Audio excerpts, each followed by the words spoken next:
Hey guys, what is going on? Let me watch that and welcome back to another video. And today I'll be sharing a recent Ninjago mock that I did create. So without further ado, let's get into it. So this mock is based on a battle between the Elemental Master of Nature against the Elemental Master of Gravity. My main goal for this mock was, instead of just having a square and flat sort of base, I wanted to have a sort of curvy base because I did use these sort of curved plates. That's the main sort of objective that I did want for this mock. Instead of just having a flat base, I really wanted to create something with just that sort of curviness or like a round shape, and I definitely think it looks really awesome. I also like the inclusion of the brown bricks to sort of represent dirt. And then I have included a bunch of just different plants and all that, including a couple of bricks like a sloped and all that, to sort of show that sort of plant life instead of just having like a really plain mock. Because before I actually did include any of that, it was basically the two minifigs and the translucent pieces and then also these sort of leaf pieces.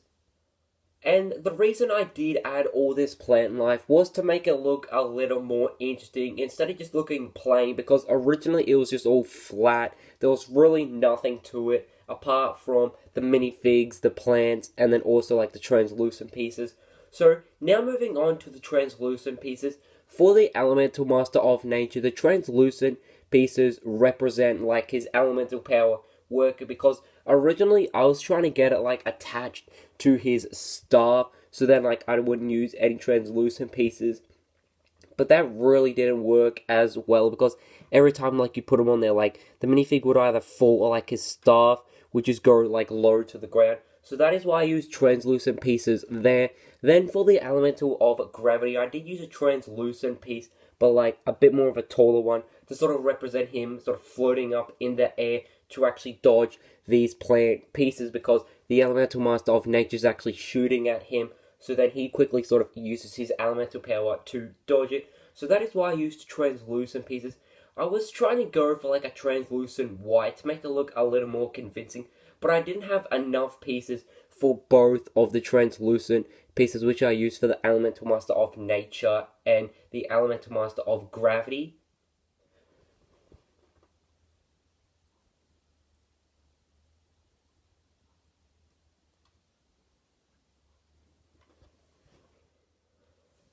And then the bottom of it is just really simple, just a bunch of bricks in like their sort of specific location, because I wanted to make sure I didn't have like any bricks poking out on the corner pieces, because when I did put a brick there, like you could see just a tiny bit of a stud on the bricks. So I wanted to make sure that like it was all curved, and it just works really nice, and I just really love the shape for the base. And then it is pretty secure, but there is one sort of specific part where it wasn't really secure, like you could very easily sort of like press on it, but I'm pretty sure now it's really nicely secure.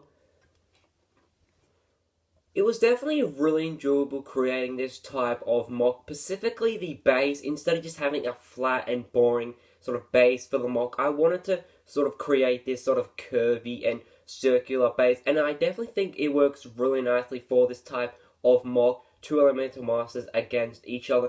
And I would definitely love to do that with more elemental masters, so definitely stay tuned for similar videos to this where I do have two elemental masters against each other. So hope you guys did enjoy this type of video, because I really did enjoy creating this type of mock, and I would definitely love to hear your thoughts and opinions down in the comments below. And as always guys, hope you guys did enjoy this video, and I can see you soon.